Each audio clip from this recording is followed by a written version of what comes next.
कुमारी शैलजा जी।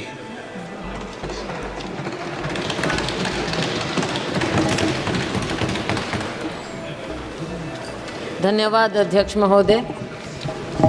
Sir, मैं सबसे पहले बधाई देना चाहूँगी बतौर महिला फाइनेंस मिनिस्टर को, वित्त मंत्री महोदया को, कि इन्होंने 7 बार बजट पेश किया है, 6 बार बजट पेश किया है। साथ में बतौर कांग्रेस एमपी मुझे इस बात की भी खुशी है कि इन्होंने बहुत बड़ा दिल दिखाया है और हमारा मैनिफेस्टो पढ़ा, जिसे बड़ी मेहनत के साथ हमने तैयार किया। हमने कोई गारंटी इनकी सरकार की तरह, मोदी जी की गारंटी की तरह नहीं कहा, लेकिन हमारे नेता राहुल गांधी जी ने पूरे देश में जा जाकर लोगों को गले लगाकर उनकी दुख तकलीफ समझकर इस मैनिफेस्टो को सबके साथ मिलकर तैयार किया। और इन्होंने हमारा मैनिफेस्टो पढ़ा, अपनी गारंटी को साइड में रखा और हमारे मैनिफेस्टो को लागू किया। मैं इनकी बहुत शुक्रगुजार हूँ। अब मैं इस बजट को क्या बोलूं? कुर्सी बचाओ बजट बोले,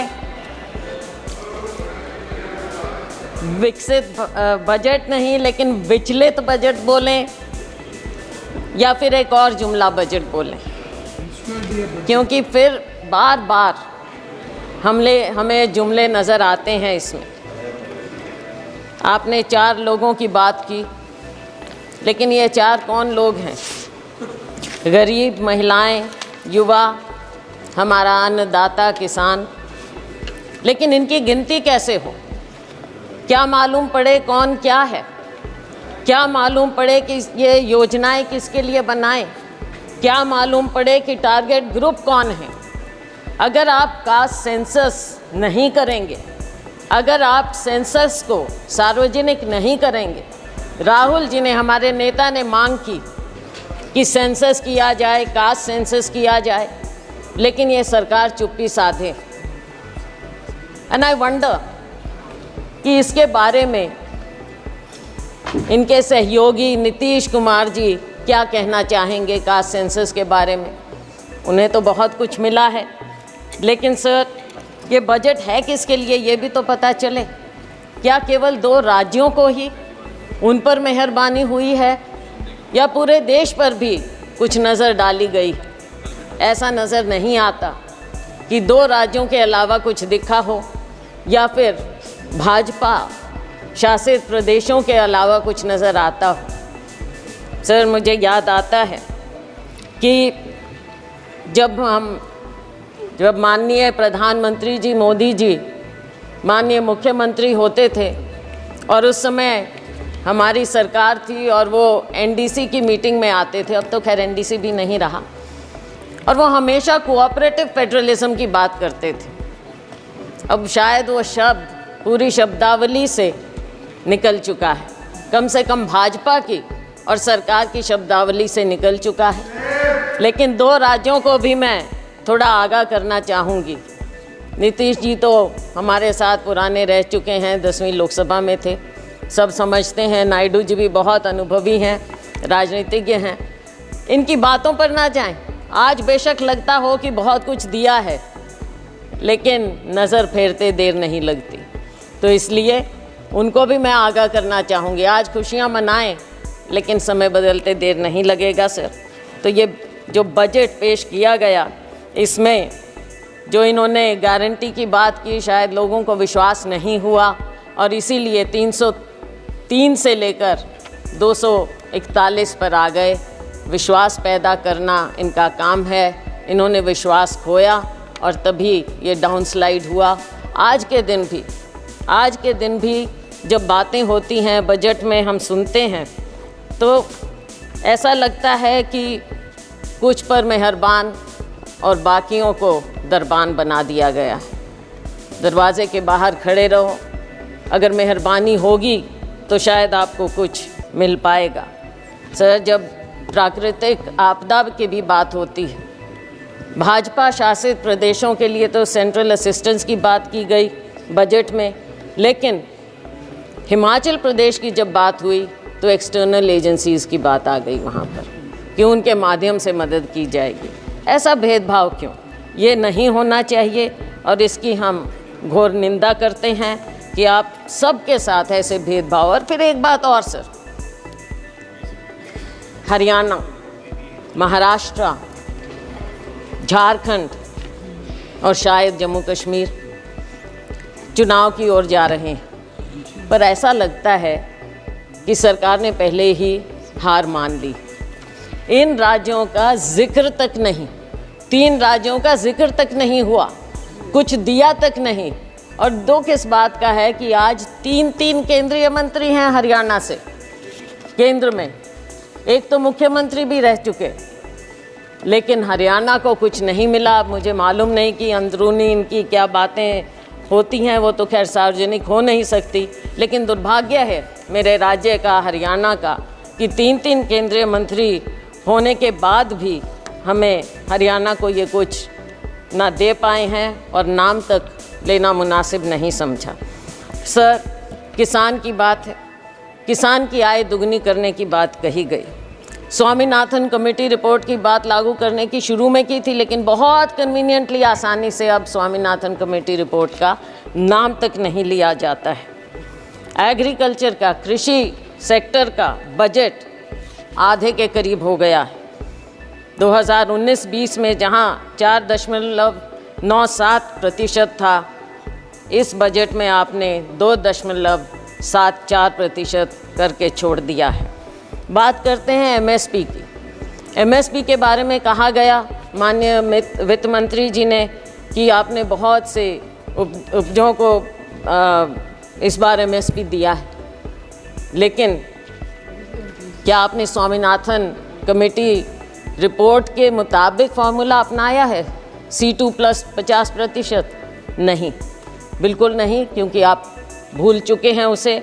थोड़ा सा याद दिलाना चाहूँगी कि बढ़ाने के बावजूद जब हमारी सरकार थी, यूपीए सरकार, उस समय गेहूं की एमएसपी हमने 119% बढ़ाई थी और धान की 134% बढ़ाई थी, लेकिन मोदी जी की सरकार में केवल 47% गेहूं और 50% धान बढ़ाई गई है। तो इसमें पीठ थपथपाने का तो कुछ नज़र आता ही नहीं। आज के दिन इतनी अग्रेरियन क्राइसिस है, खास करके हमारे राज्यों में, लेकिन उसकी ओर कोई ध्यान नहीं है। किसान बैठा रहे, साल से ऊपर बैठा रहा, लेकिन उसकी ओर ध्यान नहीं दिया। ऐसे बना देते हैं जैसे कोई दुश्मन हो, किसी दुश्मन देश के साथ बॉर्डर बनाए जाते हों। ऐसी बात होनी नहीं चाहिए। पूंजीपतियों के मित्र हैं, ये दुनिया जानती है, पूंजीपति खास तौर से जानते हैं। किसान अपने दुख को समझते हुए ये जानता है कि केवल और केवल पूंजीपतियों का ध्यान दिया जाएगा। सर, आज हमारी सरकार में 72,000 करोड़ रुपया हमने किसानों का कर्जा माफ़ किया था, लेकिन आपने अपने पूंजीपति मित्रों का 16 लाख करोड़ रुपया माफ़ किया। किसानों की ओर कोई ध्यान नहीं। शायद आपको लगता है कि किसानों का कर्जा माफ़ करेंगे तो वो आलसी हो जाएंगे, पैदावार नहीं करेंगे, काम नहीं करेंगे, शायद यही शंका है, मैंने पढ़ा कहीं पर। और नाबार्ड के मुताबिक हर किसान औसतन 1.35 लाख रुपए के कर्जे में है। ये नाबार्ड का फिगर है, मेरा नहीं। तो साथियों, ऐसी बात नहीं, फिर से वही बात आ गई, मित्रों पर मेहरबानी और किसानों और मजदूरों से बेईमानी। बेईमानी मैंने इसलिए कहा कि शब्द यूज़ नहीं करना चाहिए। नाबार्ड का फिगर है ये? मैं हाँ जी नाबार्ड। मैं ये इसलिए कह रही हूँ क्योंकि आपने समझौता किया किसानों के साथ, और लेकिन आपने वादा खिलाफ़ी की। हर बात में आपने वादा खिलाफ़ी की। कौन सा साल था? 2021, और आज कौन सा साल आ गया है, कौन सा समय आ गया है। किसान अपना दुख लेकर फिर भी बैठा है। किसान को आप उग्रवादी मत करिए, लेकिन आप उसको मजबूर मत कीजिए उग्र होने पर। और मजबूर और मज़दूर दोनों बना दिया है आपने, किसान को, मज़दूर को, किसी और ध्यान नहीं है। और इसके ऊपर एक और फसल बीमा योजना हमारे यहाँ अपने प्रदेश की मैं बात कर सकती हूँ। फसल बीमा योजना से आप किसान से पैसा तो ले लेते हैं प्रीमियम, लेकिन जब मुआवजा देने की बात आती है तो वो सालों साल बैठा रहता है। मेरी अपनी कॉन्स्टिट्यूएंसी में नरवाना में 3 साल से किसान बैठा है मुआवजे के लिए, उसकी और कोई ध्यान नहीं। 3,40,000 करोड़ रुपया आपको प्रॉफिट मिला है बीमा कंपनियों को, लेकिन जब किसान को देने की बात आती है तो वो दर दर भटकता रहता है, कोई उसकी ओर ध्यान नहीं। माननीय अध्यक्ष महोदय, किसान धरने पर बैठा रहा, 736 किसान शहीद हो गए, चले गए इस दुनिया से, लेकिन उनके बारे में एक भी शब्द नहीं बोला गया, ना उन्हें कुछ देने की बात। आज भी हरियाणा और पंजाब शंभू बॉर्डर पर किसान बैठा है, मजबूर है, लोगों को आने जाने की भी तकलीफ़ है, लेकिन आप उस मजबूर किसान की ओर देखना तक नहीं चाहते और वो उस बॉर्डर पर बैठा है। किसान क्या मांग रहा है? आप एमएसपी देने की बात करते हैं, लेकिन बात तो लीगल गारंटी की है। इस वादे को क्यों नहीं याद करते?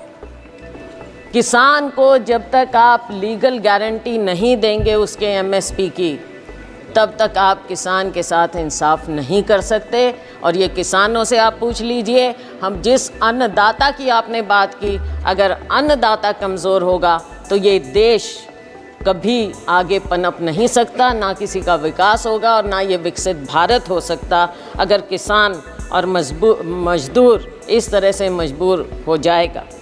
हमने अपने मैनिफेस्टो में उनको लीगल गारंटी की बात की, अगर ये हमारा मैनिफेस्टो का ये बिंदु भी पढ़ लेते तो बहुत अच्छा होता। सर, मज़दूरों की दयनीय स्थिति और ख़ास तौर से ग्रामीण मज़दूर की जो स्थिति हो गई, भारतीय जनता पार्टी के मोदी सरकार के 10 साल में मजदूरी वृद्धि केवल 1% हर साल की गई, उससे भी कम। और अगर मनरेगा की बात करें, मुझे दुख इस बात का हुआ कि मनरेगा का एक बार भी नाम नहीं लिया गया इस पूरे बजट में। और मनरेगा तो वो है जिसे आप पहले नाकारते थे, फिर आपने समझा, आपने उसको अपनाया। बेशक हम पर कटाक्ष करके माननीय प्रधानमंत्री जी ने मनरेगा को अपनाया, लेकिन अपनाया। और अगर कोई सेवियर था कोविड में ग्रामीण क्षेत्र में तो वो मनरेगा था, और आप आज मनरेगा को भूल गए।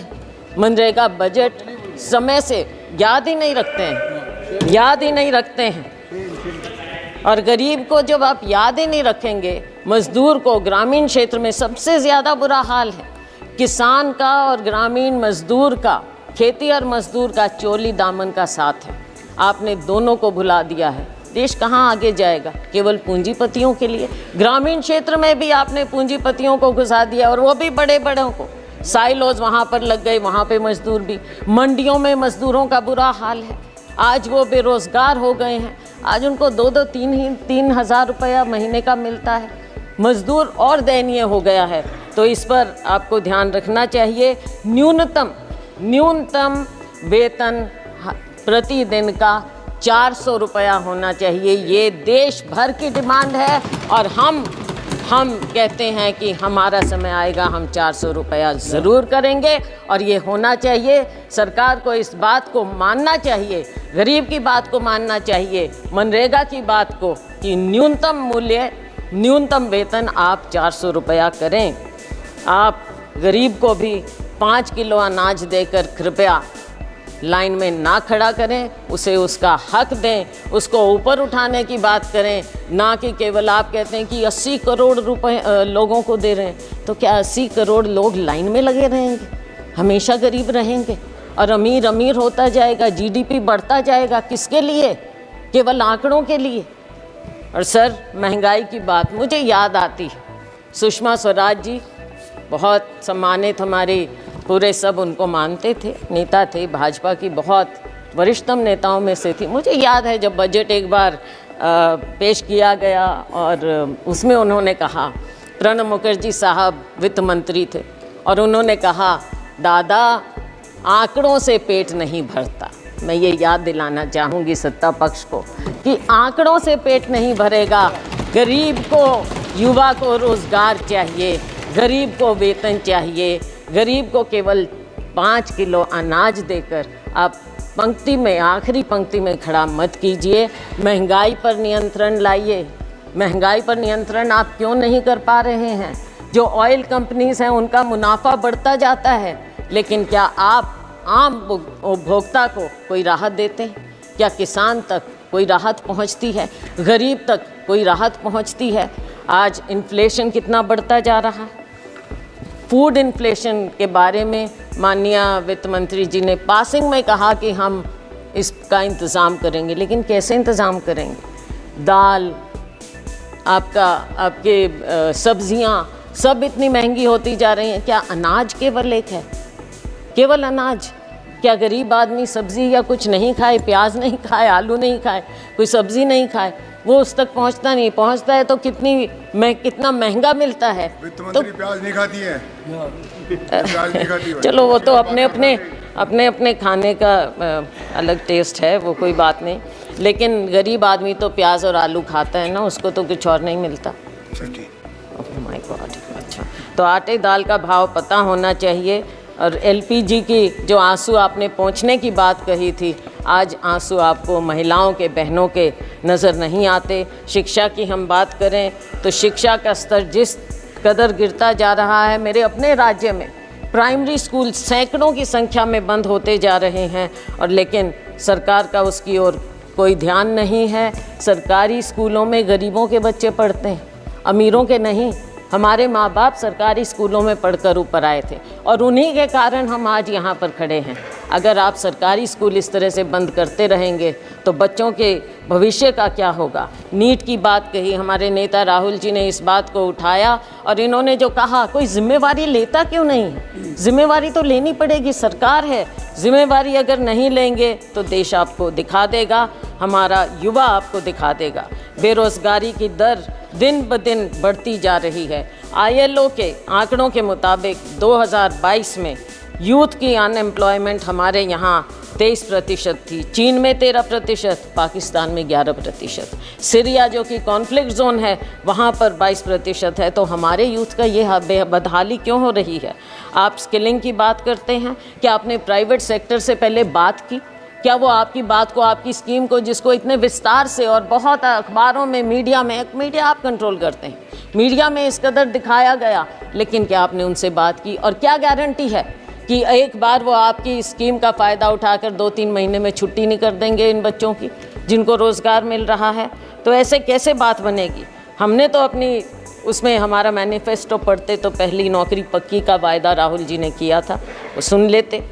केंद्र में 10 लाख वैकेंसियाँ हैं, हरियाणा में 2 लाख वैकेंसियाँ हैं, उनको क्यों नहीं भरने की बात की जाती?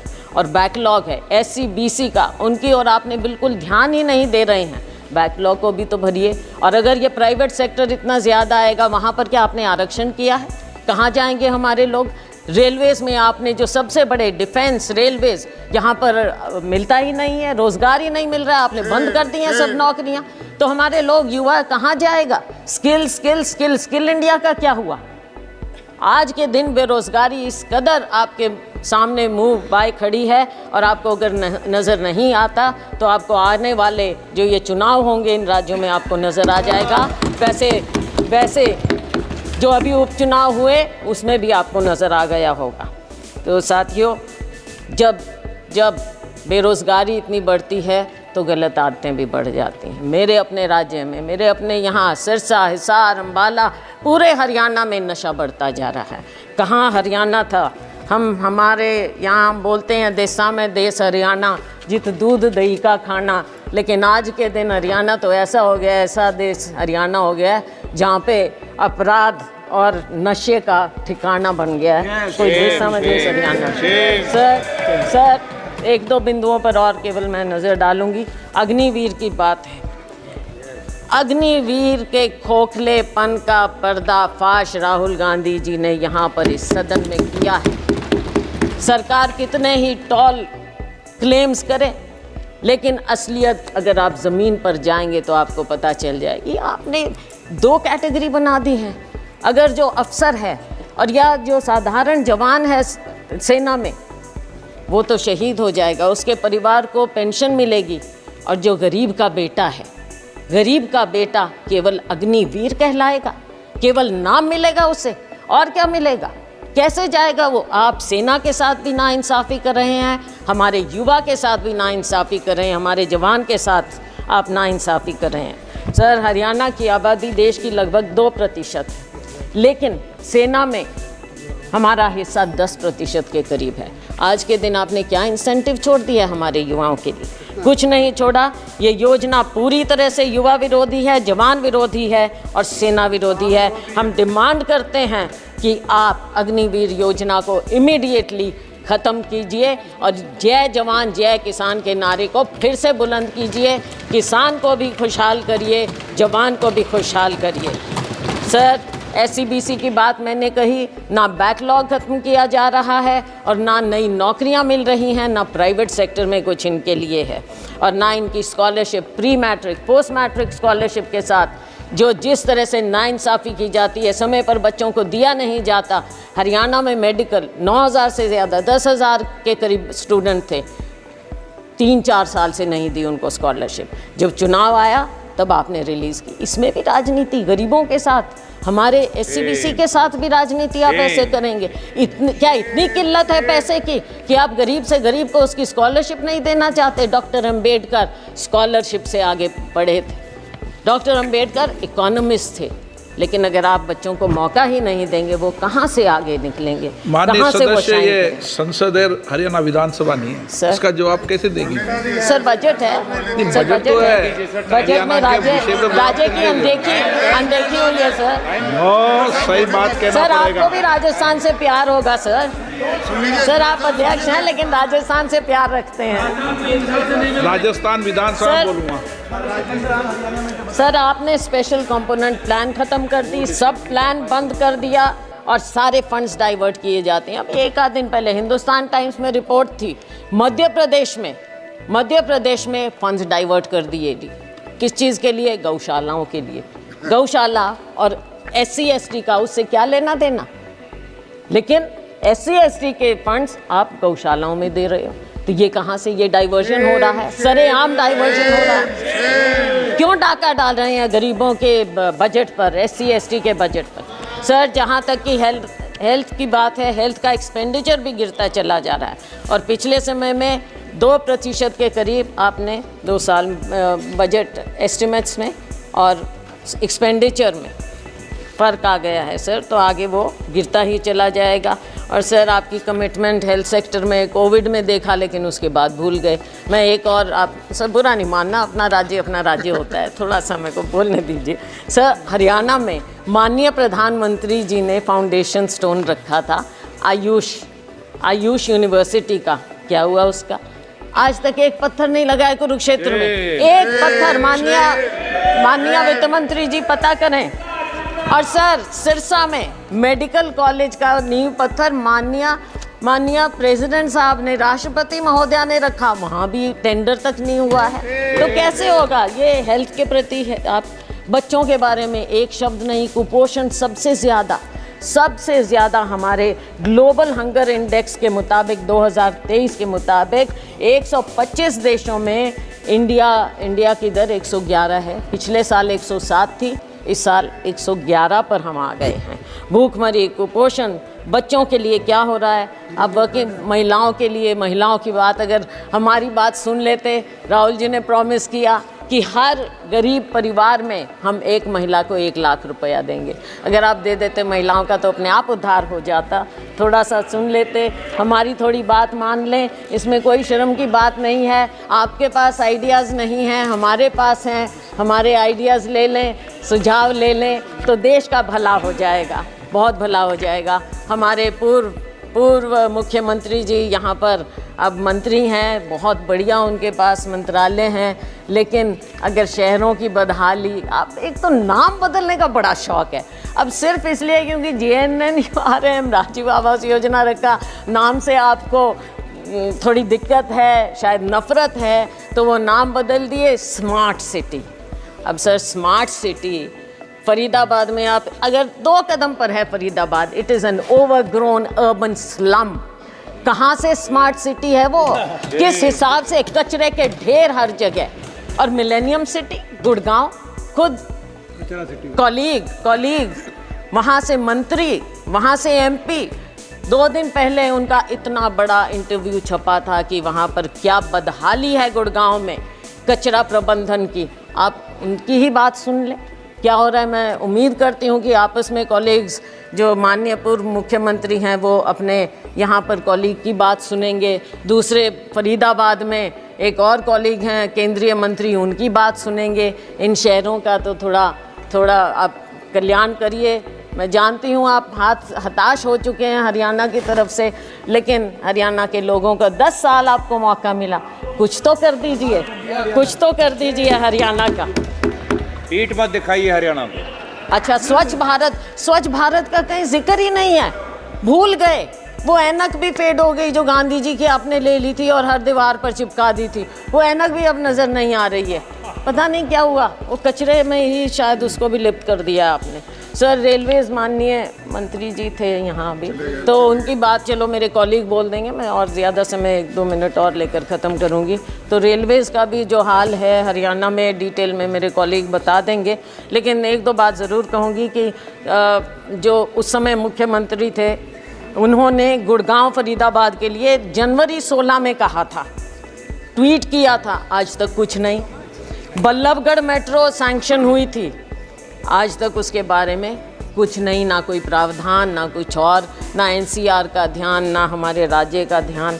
सर, इंटरनेशनल एयरपोर्ट कब प्रॉमिस हुआ था? 2019 में, लेकिन और 2021 तक कंप्लीट हो जाना चाहिए था हिसार में इंटरनेशनल एयरपोर्ट, उसका कोई जिक्र नहीं, कुछ मालूम नहीं। Sir, nuclear plant Gorakhpur, Hisar के पास गोरखपुर है, न्यूक्लियर प्लांट, वहाँ पर आपने एनर्जी के बारे में काफ़ी कुछ कहा है, खुशी है हमें, लेकिन उसका क्या हुआ, उसका भी थोड़ा जिक्र कर दें। किस स्टेज पर है, कब शुरू होगा, कब हम देखेंगे, कब हमें वहाँ से बिजली मिलेगी, उस न्यूक्लियर प्लांट का भी कुछ बता दें अगर माननीय वित्त मंत्री महोदया, तो पता चलेगा। तो सर, बस मैं अंत कर रही हूँ सर, 2 मिनट में हाँ, डॉक्टर मनमोहन सिंह जी ने उसको जाकर उसका फाउंडेशन, तो सर आज के दिन कोई और कुछ बचा नहीं है। यूथ ने आपको पनिश कर दिया, महिलाओं ने आपको पनिश कर दिया, आपने हमारे किसानों को इंसल्ट किया, उन्होंने आपको पनिश कर दिया, अग्निवीर ने आपको पनिश कर दिया। लेकिन सर, बहुत दुख की बात है, आप फिर भी नहीं सुन रहे हैं। और सर, हम आपसे केवल, माननीय प्रधानमंत्री जी अगर इंटरवीन करें, हम केवल ये चाहते हैं, देश के लिए देश को बताइए कि आप कुछ सीख ले रहे हैं, जो आपको दिखा रहा है देश एक दिशा, उससे कुछ सीख लें। अग्निवीर स्क्रैप करिए, एमएसपी को लीगल गारंटी दीजिए, और फार्म लेबर को, हर लेबर को 400 रुपया प्रतिदिन आप कर दीजिए, वरना आपका वही हाल होगा जो बाकी देश ने आपको दिखाया है। आपकी सरकार हंसते रहिए, केवल ऐसी हंसते विदाई एक स्लोगन पर, ये स्लोगन्स की सरकार है ना, ये स्लोगन्स की सरकार है। तो आपका आखिरी स्लोगन ये है कि कुर्सी को बचाओ, मित्रों पर लुटाओ। बहुत बहुत धन्यवाद, थैंक यू। अगर आप ये वीडियो YouTube पर देख रहे हैं तो हमारे चैनल को सब्सक्राइब करें और बेल आइकन को दबाना ना भूलें। अगर आप Facebook पर ये वीडियो देख रहे हैं तो हमारे पेज को लाइक करें।